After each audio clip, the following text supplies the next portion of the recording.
Open టాక్కి స్వాగతం. వచ్చే ఎన్నికల్లో జగన్మోహన్ రెడ్డి గెలుస్తాడు అనే నమ్మకం ఎవరికైనా ఉంటుంటే ఇక నుంచి బహుశా ఆ నమ్మకం కూడా ఉండకపోవచ్చు. ఎందుకంటే 2019 ఎన్నికల్లో జగన్మోహన్ రెడ్డిని గెలిపించింది ఎవరయ్యా అంటే మొక్కమాటం లేకుండా ప్రశాంత్ కిషోర్ అని చెప్తారు.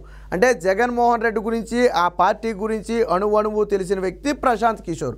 అలాంటి ప్రశాంత్ కిషోర్ ఇప్పుడు పెను సంచలన వ్యాఖ్యలు చేశాడు. వచ్చే ఎన్నికల్లో జగన్మోహన్ రెడ్డి తలకిందులుగా తపస్సు చేసినా ఎన్నికల్లో గెలవటం అనేది సాధ్యపడే విషయం కాదు. ఎందుకంటే ప్రజల్లో తీవ్ర వ్యతిరేకత వచ్చేసింది. జగన్మోహన్ రెడ్డి అభివృద్ధిని మరిచిపోయి కేవలం పథకాలు పంచడం ద్వారానే నాకు ఓట్లు పడతాయనే భ్రమలో ఉన్నాడు. అది ఖచ్చితంగా తొలగిపోతుంది. ఎట్టి పరిస్థితుల్లో ఆంధ్రప్రదేశ్లో జగన్మోహన్ రెడ్డి గెలిచే అవకాశమే లేదని చెప్పి బల్ల గుద్దినట్టుగా చెప్పడం జరిగింది. నిన్న ఏదో ఒక పీటీఐ సదస్సులో ఆ ముఖాముఖి ఆ కార్యక్రమం ఉంటే ఆ కార్యక్రమంలో ఎవరో ఒకరు అడిగిన ప్రశ్నకు అసలు ఆంధ్రప్రదేశ్లో వచ్చే ఎన్నికల్లో జగన్మోహన్ రెడ్డి గారి పరిస్థితి ఏంటి అని అడిగినందుకు, ఎందుకంటే 2019లో గెలిపించింది ఈయనే కాబట్టి వచ్చే ఎన్నికల్లో ఏం జరగబోతుందనే విషయాన్ని అడగడం జరిగింది. సో ఆయన చాలా స్పష్టంగా కుండబద్దలు కొట్టినట్టుగా చెప్పాడు. ఏ కోసానా కూడా జగన్మోహన్ రెడ్డి గెలిచే అవకాశం లేనే లేదు. ఎందుకనంటే జగన్మోహన్ రెడ్డి ఒక ముఖ్యమంత్రిలా కాకుండా ఒక మోనార్కులాగా పాలిస్తున్నాడు. కేవలం నేను పథకాలు ఇచ్చాను కాబట్టి నేను మొత్తం మంచి చేసేసాను, ఇక ప్రపంచంలో ఇంతకంటే మంచి ఎవరూ చేయలేరు, ఇంతకంటే మంచి చేయటానికి కూడా ఏమీ లేదని జగన్మోహన్ రెడ్డి భావిస్తున్నాడు. బట్ ప్రజలకు కావాల్సింది ఇలా ఉచితంగా పంచే పథకాలు కాదు. ఈ రోజుల్లో చదువుకున్న వారందరికీ అర్థమవుతుంది. వారికి స్వయం ఉపాధి కల్పించాలి, నిరుద్యోగులకు ఉద్యోగాలు కల్పించాలి, రాష్ట్రానికి ఆదాయం సృష్టించే విధంగా అభివృద్ధి చేయాలి. అలా చేయకపోతే అప్పులు చేసి ఎన్ని రోజులు బ్రతం?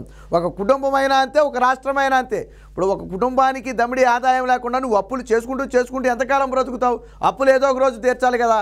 అప్పుడు దివాళా తీసే పరిస్థితి వస్తుంది చివరికి. సో ఇక్కడ కూడా రాష్ట్రం ఏంటి, ఆదాయం అనేది సృష్టించకుండా ఎంతవరకు అప్పుల మీదే బ్రతికితే భవిష్యత్తులో రాష్ట్రాన్ని తాకట్టు పెట్టాల్సిన పరిస్థితి, అమ్మాల్సిన పరిస్థితి వచ్చినా ఆశ్చర్యపోవాల్సిన అవసరం లేదు. కాబట్టి జగన్మోహన్ రెడ్డిలో అప్పులు కుప్పగా మార్చాడనేది ఆ ప్రశాంత్ కిషోర్ చెప్పిన మాట. సో ఆయన మాటల్లోనే ఇందాం ప్రశాంత్ కిషోర్ ఏం చెప్పాడో ఒకసారి ఇందాం. దానికి సంబంధించిన క్లిప్ అయితే మన దగ్గర ఒకటి ఉందో, ఒకసారి చూద్దాం. आंध्र में जो मैंने काम किया है, जो मैं थोड़ा बहुत बाहर से देखता हूँ, it will be difficult for Jaganmohan Reddy to make a comeback. So ఆంధ్రప్రదేశ్లో నేను చూస్తున్నాను, బట్ జగన్మోహన్ రెడ్డి మళ్ళీ గెలవటం అనేది కష్టమైన అంశం అని చెప్తే ఎందుకు అని అడుగుతున్నారు. అది కూడా విందాం. Why so? There is many reasons. One is there are leaders like Jagannath Reddy who have thought and have become in their minds the provider rather than being the leader. There is a huge difference between being an elected leader and started to think yourself as a provider. जब आप democratically elected leader हो, तो you have to provide, but you have to also take care of the people's aspirations. So ప్రజల చేత ఎన్నుకోబడిన నాయకుడు అనేవాడు ఖచ్చితంగా ప్రజల మేలు కోసం ఆలోచించాలి, వారికి మంచి చేయటం కోసం ఆలోచించాలి. ఇక్కడ జగన్మోహన్ రెడ్డి మేలు చేసింది, మంచి చేసింది అంటే ఆయన దృష్టిలో అన్నీ కూడా ఏంటంటే పథకాలు పంచడమే. బట్ అది సరైన విధానం కాదనేది ఈయన ఉద్దేశం. ప్రొవైడర్ బన్ గయా హో, pure play, then you think कि मैं राजा हूं, मुझे पता है तुम्हें क्या चाहिए, मैं दे रहा हूं और मुझे वोट देते रहो. तो Jaganmohan Reddy at some stage has decided कि भैया मैं कैश ट्रांसफर करता रहूंगा, तुम्हारे लिए यही अच्छा है कि तुमको 2000 रुपया मिलता रहे, सड़क बने या ना बने, कैपिटल आंध्र प्रदेश में हो ना हो, फैक्ट्री लगे ना लगे, हम कर्ज लेकर ही पैसा तुम्हें दे रहे हैं, लेकिन दे तो रहे हैं. So he has gone into this provider mode. So విన్నారు కదా, జగన్మోహన్ రెడ్డి నేను పథకాలు పంచుతున్నాను కాబట్టి రాజధాని లేకపోయినా పర్వాలేదు, పెట్టుబడులు రాకపోయినా పర్వాలేదు, పరిశ్రమలు రాకపోయినా పర్వాలేదు, ఉద్యోగాలు లేకపోయినా పర్వాలేదు అని ఒక ట్రాన్స్లో ఉన్నాడు. బట్ అది సరైన పద్ధతి కాదు. అదే ఇప్పుడు జగన్మోహన్ రెడ్డికి పెను ప్రమాదంగా మారింది. 5 ఏళ్లుగా జగన్మోహన్ రెడ్డి రాష్ట్రంలో అభివృద్ధి అనేది చేయలేదు. గతంలో కూడా మాట్లాడాడు ప్రశాంత్ కిషోర్, ఇప్పుడే కాదు గతంలో కూడా ఏం చెప్పాడు, పరిస్థితులు కష్టంగా మారుతున్నాయని చెప్పాడు. ఇప్పుడైతే దాదాపుగా గెలవడం కష్టమని చెప్పి తేల్చేసిన పరిస్థితి. ఒక 3 నెలల క్రితం మారినప్పుడు జగన్మోహన్ రెడ్డికి పరిస్థితులన్నీ క్రిటికల్గా మారుతున్నాయని చెప్పి ఆయనే వ్యాఖ్యానించాడు. అందులోనూ జగన్మోహన్ రెడ్డి గురించి అణువణువు తెలిసిన వ్యక్తి. 2019 ఎన్నికల్లో జగన్మోహన్ రెడ్డిని కూర్చోమంటే కూర్చున్నాడు, నుంచోమంటే నుంచున్నాడు. ఆ విధంగా మోల్డ్ చేసిన వ్యక్తి ప్రశాంత్ కిషోర్. కాబట్టి జగన్మోహన్ రెడ్డి ఆలోచన ఏ విధంగా ఉంటుంది, ఆయన ఆ ఎదుటి వ్యక్తిని ఏ విధంగా అర్థం చేసుకుంటాడనే దాని మీద ప్రశాంత్ కిషోర్కి చాలా స్పష్టమైన అవగాహన ఉంది. కాబట్టే ఇప్పుడు ఆయన పరిపాలన గురించి ఇంకో మాట కూడా చెప్పాడు గతంలో.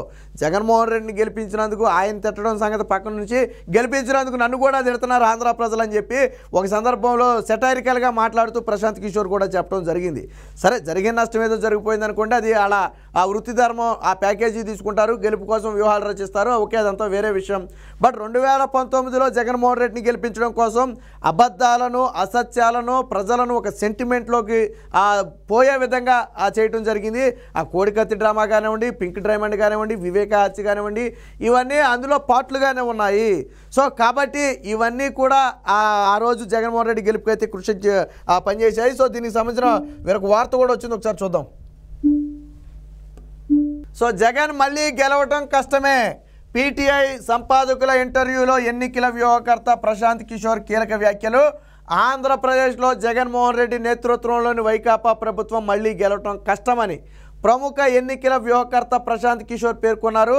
అధికారంలోకి వచ్చిన తర్వాత వైకాపా రాష్ట్రాభివృద్ధికి చేసింది ఏమీ లేదని వ్యాఖ్యానించారు. ముఖ్యమంత్రిలా కాకుండా ఒక మోనార్కులా జగన్ పాలన కొనసాగిస్తున్నారని పీటీఐ సంపాదకులతో జరిగిన ముఖాముఖిలో పేర్కొన్నారు. అధికారంలోకి వచ్చిన తర్వాత ప్రభుత్వ సొమ్మును పంచడం తప్పితే ఆయన పాలనతో రాష్ట్రానికి ఒరిగిందేమీ లేదని అన్నారు. ఛత్తీస్గఢ్ మాజీ సీఎం భూపేష్ లాగా తాయిలాయిలు ఇవ్వటం తప్ప రాష్ట్రానికి చేసిందేమీ లేదని, అందుకనే మొన్న జరిగిన ఎన్నికల్లో ఛత్తీస్గఢ్లో భూపేష్ ఓడిపోయారని, ఇదే గతి ఇప్పుడు జగన్మోహన్ రెడ్డికి కూడా పట్టబోతుందనే విషయాన్ని అయితే ప్రశాంత్ కిషోర్ అయితే చెప్పడం జరిగింది. సో ఒకప్పుడు జగన్మోహన్ రెడ్డి ఖచ్చితంగా గెలుస్తున్నాడని చెప్పినటువంటి ఇదే ప్రశాంత్ కిషోరు ఇప్పుడు తలకిందులుగా తపస్సు చేసిన జగన్మోహన్ రెడ్డి గెలవటం కష్టమని చెప్పి కొండ బద్దలు కొట్టినట్టుగా చెప్పడం అయితే జరిగింది. ఇంకో విషయం ఏంటంటే ప్రజల్లో చైతన్యం వచ్చింది. దానికి బెస్ట్ ఎగ్జాంపుల్ ఏంటంటే ముఖ్యంగా చదువుకున్న వారికి ఆంధ్రప్రదేశ్లో పరిస్థితి ఏంటనేది అర్థమవుతుంది. దానికి ఉదాహరణ ఏంటంటే మొన్న జరిగినటువంటి ఎమ్మెల్సీ ఎన్నికల్లో 3 స్థానాలను తెలుగుదేశం పార్టీ గెలుచుకుందంటే ఎలా గెలుచుకుంది? వైసీపీకి కంచుకోటలకు కూడా బేటలు ఎందుకు వారాయి? చదువుకున్న వాళ్ళు ప్రధానంగా ఆలోచిస్తున్నారు. రాష్ట్రానికి రాజధాని లేదు, పెట్టుబడులు లేవు, పరిశ్రమలు లేవు, మనకి ఇక్కడ స్థానికంగా ఉద్యోగాలు లేవు, చేయటానికి పనులు లేవు, ఇలా 1 కాదు 2 కాదు అనేక అంశాలు. వీళ్ళు కూడా ఏమనుకుంటున్నారంటే జగన్మోహన్ రెడ్డి మళ్ళీ గెలిస్తే మన పిల్లలకు భవిష్యత్తు ఉండదు. ఇప్పుడు ఆ రోజు చంద్రబాబు గారు పుణ్యమైన ఐటీ అభివృద్ధి చెందడం వల్ల మా పిల్లలు బాగుపడ్డారని ఎలా చెప్పుకుంటున్నారో, రేపటి రోజున జగన్మోహన్ రెడ్డి దరిద్రమని మా పిల్లలు నాశనం అయిపోయారు, రాష్ట్రానికి పరిశ్రమలు లేక ఉద్యోగాలు లేక అని చెప్పుకునే పరిస్థితి వస్తుంది. ఏది ఏమైనా ప్రశాంత్ కిషోర్కి అయితే ఆంధ్రప్రదేశ్ ప్రజల నాడి గురించి బాగా తెలుసు. ఎందుకంటే 2019లో అవపోసన పట్టి ఉన్నాడు. అదే సమయంలో జగన్మోహన్ రెడ్డి ఆలోచన విధానం కూడా తెలుసు.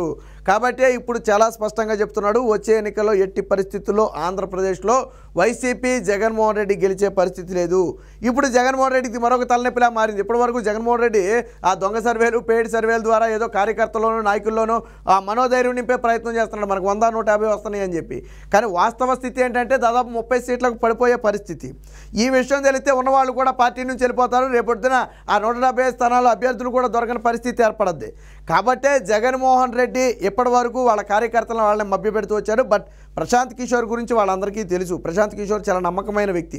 కాబట్టి ప్రశాంత్ కిషోర్ ఒక మాట చెప్పాడు అంటే ఖచ్చితంగా దాని వెనక అర్థం పరమార్థం వేరే ఉంటాయి. ఎట్టి పరిస్థితుల్లో వైసీపీ ఓడిపోతుందనే విషయం ఇప్పుడు చెప్పడంతో పార్టీ నుంచి మళ్ళీ కొంతమంది బయటకు పోవడానికి కూడా సిద్ధమైనట్టుగా తెలుస్తుంది. చూద్దాం మరి ప్రశాంత్ కిషోర్ చెప్పినట్టుగా వైసీపీ ఓడిపోతుందా లేదా జగన్మోహన్ రెడ్డి చెప్పినట్టుగా గెలుస్తుందా అనేది ఎన్నికల్లో వేచి చూద్దాం.